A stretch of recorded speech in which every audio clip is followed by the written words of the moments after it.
India ജയിച്ചു. പക്ഷേ ഈ ഒരു വിജയം കൊണ്ട് ഒരൊറ്റ പോയിന്റ് പോലും ഇന്ത്യൻ ടീമിന് കിട്ടാൻ വേണ്ടിയിട്ട് പോകുന്നില്ല വേൾഡ് ടെസ്റ്റ് ചാമ്പ്യൻഷിപ്പിലേക്ക്. ചരിത്ര വിജയമാണ് ഇന്ത്യ നേടിയിരിക്കുന്നത്. 300 റൺസിന്റെയും ഇന്നിംഗ്സിന്റെയും വിജയത്തോടുകൂടി ഇന്ത്യൻ ടെസ്റ്റ് ക്രിക്കറ്റിന്റെ ചരിത്രത്തിലെ ഏറ്റവും വലിയ വിജയത്തോടുകൂടി ശുഭ്മാൻ ഗില്ലിന്റെ പടയാളികൾ മുന്നോട്ട് പോകുന്ന സമയത്ത് എന്തുകൊണ്ടായിരിക്കും വേൾഡ് ടെസ്റ്റ് ചാമ്പ്യൻഷിപ്പിലേക്ക് ഈ ഒരു പരിഗണന കിട്ടാത്തതെന്ന് ചോദിച്ചു കഴിഞ്ഞാൽ, വേൾഡ് ടെസ്റ്റ് ചാമ്പ്യൻഷിപ്പിന്റെ ഭാഗമാകുന്ന 9 രാജ്യങ്ങൾ മാത്രമാണ്. ഈ 9 രാജ്യങ്ങൾ തമ്മിലുള്ള ടെസ്റ്റ് പരമ്പരകളുടെ പോയിന്റ് അടിസ്ഥാനത്തിലാണ് വേൾഡ് ടെസ്റ്റ് ചാമ്പ്യൻഷിപ്പിന്റെ പോയിന്റ് ടാലി സെറ്റ് ചെയ്യുന്നത്.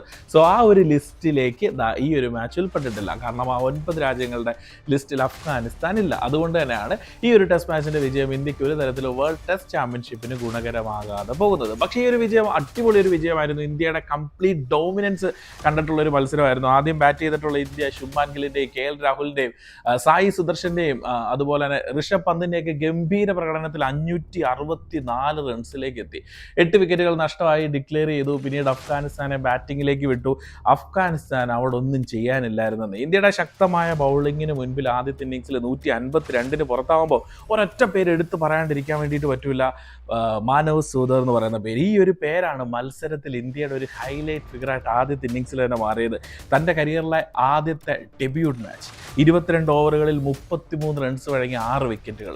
ഈയിടെ അനിൽ കുംബ്ലെ ഒരു പ്രസ്താവന നടത്തിയിട്ടുണ്ട് മത്സരത്തിന് മുൻപ് തന്നെ. ഒരു പക്ഷേ ജഡേജയുടെയൊക്കെ റീപ്ലേസ്മെൻ്റ് ആയിട്ട് നമ്മൾ കാണാൻ വേണ്ടിയിട്ട് പോകുന്ന ഒരു പവർ പാക്ഡ് പെർഫോമറായിട്ട്, ഒരു സ്പിന്നറായിട്ട് മാനവിനി നിറഞ്ഞ് കളിക്കാൻ വേണ്ടിയിട്ട് പോവാണ്. സോ ആ പറച്ചിലൊക്കെ പോലെ തന്നെ മാനവിൻ്റെ ടാഗിനോട് നീതി പുലർത്തി പലരും മാനവിനെ കുറിച്ച് പറയുന്നുണ്ടായിരുന്നു. ഗുജറാത്ത് ടൈറ്റൻസ് കോട്ടയാണ്, കാരണം ഗുജറാത്തിൻ്റെ ഭാഗമായിട്ടായിരുന്നു മാനവ് IPL ഉണ്ടായിരുന്നത്. സോ ആ ഒരു സൗഹൃദമൊക്കെ വെച്ച് ഗില്ലെന്ന് പറയുന്ന ക്യാപ്റ്റൻ മാനവിന് ഒരു മാനേജ്മെന്റ് കോട്ട സീറ്റ് ഉറപ്പിച്ചു കൊടുത്തതാണോ എന്നൊരു സംശയം പലരും പ്രകടിപ്പിക്കുന്നുണ്ടായിരുന്നു. ഇല്ല, മാനവിൻ്റെ പ്രകടനം കൊണ്ട് തന്നെ ഇടം നേടിയതാണ് എന്ന് മാനവ് തെളിയിച്ചു. പക്ഷേ ഈ ഒരു സ്റ്റേറ്റ്മെന്റ് പറയുമ്പോൾ തന്നെ രാജസ്ഥാന് വേണ്ടിയിട്ട് രഞ്ജിയിൽ ഉൾപ്പെടെയുള്ള മാനവിൻ്റെ പ്രകടനങ്ങൾ, ഫസ്റ്റ് ക്ലാസ് ക്രിക്കറ്റിലുള്ള മാനവിൻ്റെ പ്രകടനങ്ങൾ എടുത്തു പറയേണ്ടതാണ് കേട്ടോ.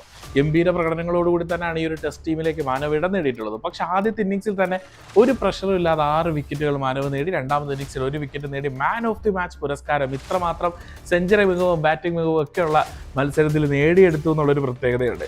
പിന്നീട് 152 എടുത്ത അഫ്ഗാനിസ്ഥാനെ ഫോളോ ഓണിൽ വിടുകയും വെറും 112 ഒതുക്കാനും ഒക്കെ ഇന്ത്യക്ക് കഴിഞ്ഞു. അങ്ങനെ ഒരു വമ്പൻ വിജയത്തിലേക്കാണ് ഇന്ത്യൻ ടീം എത്തിയത്. പക്ഷേ ഈ ഒരു ടെസ്റ്റ് മാച്ച് ഒരുപാട് ചോദ്യങ്ങൾ പല ആരാധകരുടെയും മനസ്സിലിട്ടിട്ടുണ്ട്. നമ്മൾ നേരത്തെ ഒരു ഷോർട്സ് ഇട്ടിട്ടുണ്ടായിരുന്നു. വലിയ രീതിയിൽ ആരാധകരെ കാണാത്തൊരു ടെസ്റ്റ് മാച്ച്. ചൂടിൻ്റെ ഒരു പ്രശ്നമുണ്ട്. ചൂട് സമയത്ത് എത്രമാത്രം ആരാധകർക്ക് ഇരിക്കാൻ പറ്റും എന്നുള്ളതൊരു പ്രധാനപ്പെട്ട ഒരു ചോദ്യമാണ്. പക്ഷേ as a test cricket fan, test cricket ഇഷ്ടമായിട്ടുള്ള ഒരാളെന്ന നിലയിൽ കഴിഞ്ഞ ദിവസങ്ങളിൽ നമ്മൾ ന്യൂസിലൻഡ് ഇംഗ്ലണ്ട് ടെസ്റ്റ് മാച്ചിലുള്ള ടെസ്റ്റ് മാച്ചിൻ്റെ കുറച്ച് എലമെൻറ്റ്സ് ഒക്കെ കാണുമ്പോൾ തന്നെ എന്ത് രസമാണ് ആ ഒരു മാച്ച് കണ്ടിരിക്കാൻ വേണ്ടിയിട്ട്. ബൗളർമാർക്ക് അനുകൂലമായിട്ടുള്ളൊരു മത്സരമായിരുന്നെങ്കിൽ പോലും ടെസ്റ്റ് ക്രിക്കറ്റിൻ്റെ ഒരു സൗന്ദര്യം ആ ഒരു ലോർഡ്സ് ക്രിക്കറ്റ് മൈതാനത്ത് പൂർണ്ണമായിട്ട് എത്തുന്നുണ്ടായിരുന്നു. പക്ഷെ എന്തുകൊണ്ടോ എന്തൊക്കെയോ എലമെൻറ്റ്സ് വലിയ രീതിയിൽ ഈ ഒരു ടെസ്റ്റ് മാച്ചിൽ മിസ് ചെയ്തതായിട്ട് എനിക്ക് തോന്നി. ഒരു പക്ഷേ ഒരു വിരാട് കോഹ്ലി ഫാൻ എന്ന നിലയിൽ വിരാട് കോഹ്ലിൻ്റെ അഗ്രഷൻ ഞാൻ മിസ് ചെയ്തിട്ടുണ്ടാവും. രോഹിത് ശർമ്മയുടെ പ്രസൻസ് മിസ് ചെയ്തിട്ടുണ്ടാവും.